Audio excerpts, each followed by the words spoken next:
Oke, halo semua. Kalian lihat pria ini? Saya tidak. Oke, pria ini bernama Joe. Ia baru saja tiba di New York City. Tapi sial baginya, ia langsung mengalami perampokan. Hat-trick lagi hanya dalam waktu beberapa menit. Different sound. Hands up, Pinhead! Hands up, Pinhead! Please work. Hands up, Pinhead! Mau tidak mau, Joe meminjam uang kepada orang tuanya dan terpaksa ibunya mengirimkannya. Kemudian ia berusaha mencari apartemen yang murah, tapi tiba-tiba Hope I can get one for really cheap. ternyata tidak terjadi apa-apa. Sayangnya ia tidak menemukan apartemen yang murah, malah menemukan yang mahal dan dengan kualitas. That's a sweet deal. Karena hal itu ia kembali mencari tempat yang lain, tapi di perjalanan ya, ternyata itu hanyalah seorang seniman yang sedang menguji jika ia terbaring seperti itu, adakah yang peduli dengannya? Jawabannya ada, yaitu Joe. Tapi ia telah terbaring di tempat itu selama 2 hari, 7 jam, 23 menit, 4 detik. Itu pun Joe bukan orang yang berasal dari tempat itu. Jadi itu membuktikan bahwa betapa tidak pedulinya orang-orang di tempat itu. Karena hal itu, Walter pun mengajak Joe untuk makan sebagai bentuk ucapan terima kasih karena sudah menjadi satu-satunya orang yang peduli. Kemudian Joe meminta bantuannya untuk mencarikan ia apartemen yang murah. Walter pun bersedia membantu. Sementara di sebuah apartemen kumuh terlihat Vlad dan Roberto, utusan pemilik properti, membuat sebuah jebakan untuk menjebak seorang wanita tua dan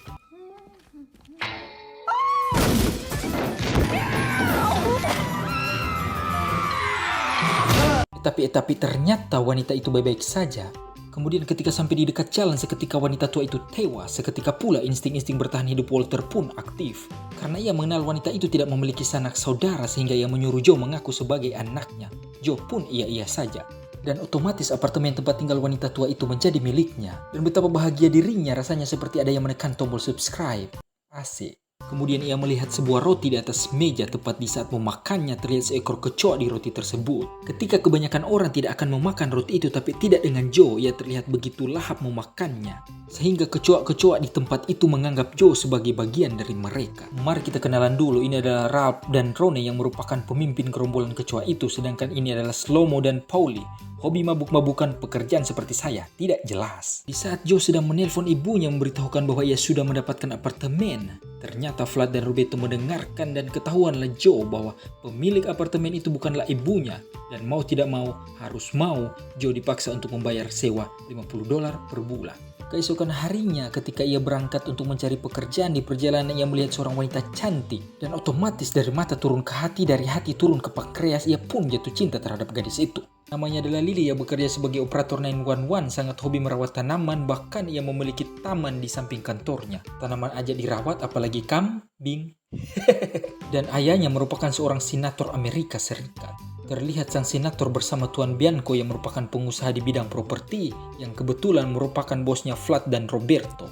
Mereka berencana mendirikan sebuah penjara yang terbesar di kota itu. Kemudian ia meminta Tuan Bianco untuk melakukan pembebasan lahan. Di malam hari ketika Joe mulai tidur, tiba-tiba terdengar suara kaca jendela yang pecah. Ternyata itu adalah Vlad dan Roberto yang sedang mencari Joe, bertujuan untuk mengusirnya dari apartemen itu karena akan dilakukan penggusuran. Mendengar hal itu, Ralph dan Rone tidak tega melihat teman seapartemennya diganggu, sehingga mereka memutuskan untuk memanggil pasukannya dan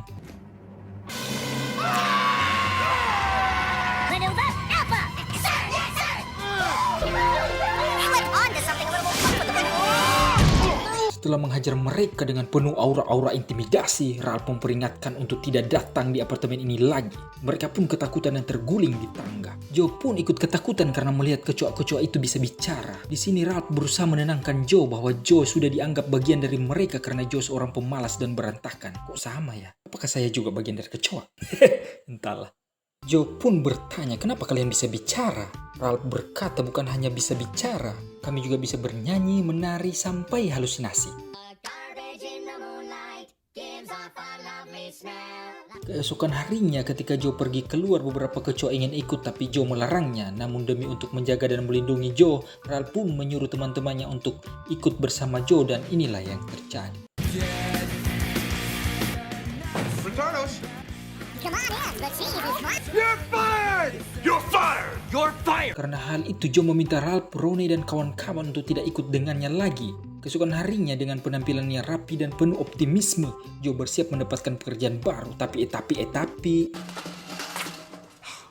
Kemudian Walter menawarkan Joe untuk bekerja sama dengan dirinya sebagai drummer band mereka dengan nama yang cukup keren, yaitu Shake. Ya, di balik kesilapan selalu ada keberuntungan. Joe pun ikut bertemu dengan Lily, wanita yang sering ia lihat ketika naik bus. Joe pun berbahasa-basahan, maksudnya berbahasa basi, menanyakan apa yang sedang ditempelnya itu. Ternyata Lily sedang mencari orang-orang yang mau ikut bergabung dengannya dalam komunitas menanam tanaman bersama. Joe pun bersedia membantu dan bergabung bersama mereka, dan kemudian dua insan manusia itu pun berkenalan. Joe menulis jari mengungkapkan kebahagiaannya itu, tapi Ralph dan Ronnie pun mengganggunya dan berkata, tak usahlah menulis jari, pergi dan langsung lihat dadanya. Kecoa kok cabul? Kok sama? Oke, lanjut. Kemudian Joe kembali menulis diarinya itu, tapi lagi-lagi, Dear Lily, I want to help your garden. You got Joe. Tell her you want to plow her.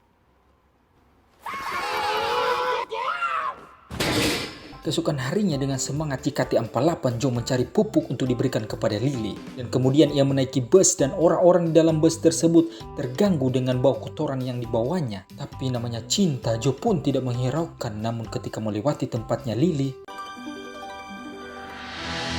ya, ternyata Lily sudah punya pacar dan Joe terlihat syok. Langit pun ikut syok dan menjadi mendung.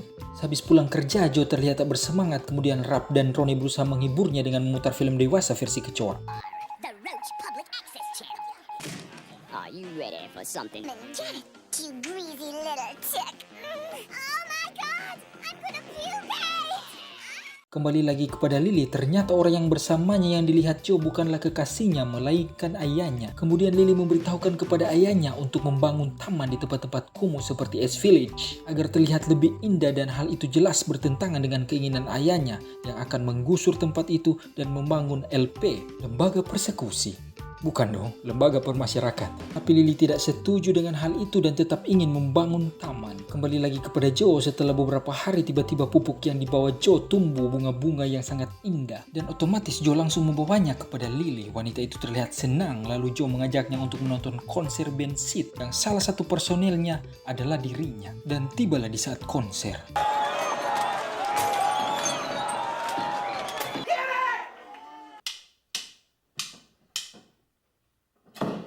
Is all that's left.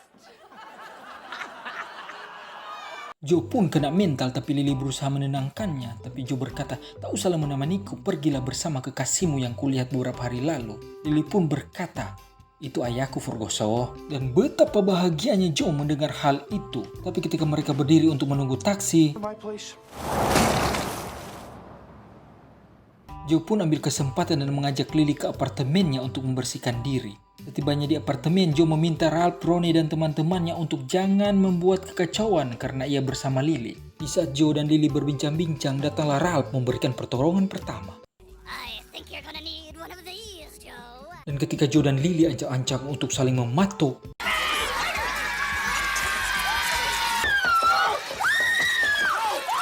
Lily pun pergi dari tempat itu. Lalu betapa sedih dirinya ketika melihat taman indah yang ia buat sudah berantakan.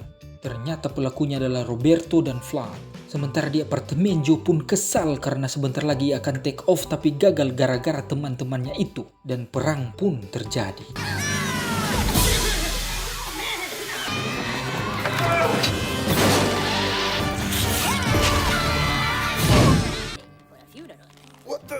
Di tangga terlihat Roberto dan Vlad sedang menyiram bensin ke apartemen tersebut, bersiap membakarnya, dan beruntunglah Joe berhasil meloloskan diri dari ikatan itu dan berhasil keluar dari apartemen itu. Kemudian ia berusaha keras memanggil Ralph dan Ronnie, tapi Ronnie! Veneer to take with you. lalu Ralph dan Ronnie berusaha membangunkan temannya itu dan memutuskan membantu Joe untuk mendapatkan Lily kembali dengan cara mereka membuat taman yang sangat indah, lalu membuat sertifikat tanah menjadi milik Joe.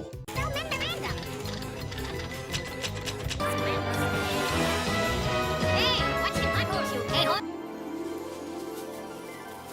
Ketika Joe siuman, ia terlihat sangat terkejut dengan keindahan taman itu yang dibangun dari hasil gotong royong dan solidaritas para kecoa. Begitupun dengan Lily ketika tiba-tiba tiba di tempat itu. Maaf tibanya kebanyakan. Lalu para kecoa itu membentuk mosaik yang bertuliskan, di sini jual pulsa. Bukan dong, tapi Joe love Lily. It's wonderful, but My friends. Melihat keindahan taman itu, ayahnya Lily membatalkan membangun penjara dan memutuskan membangun taman di seluruh kota. Dan seperti biasanya, jika sudah terlihat bahagia seperti ini, maka film pun berakhir.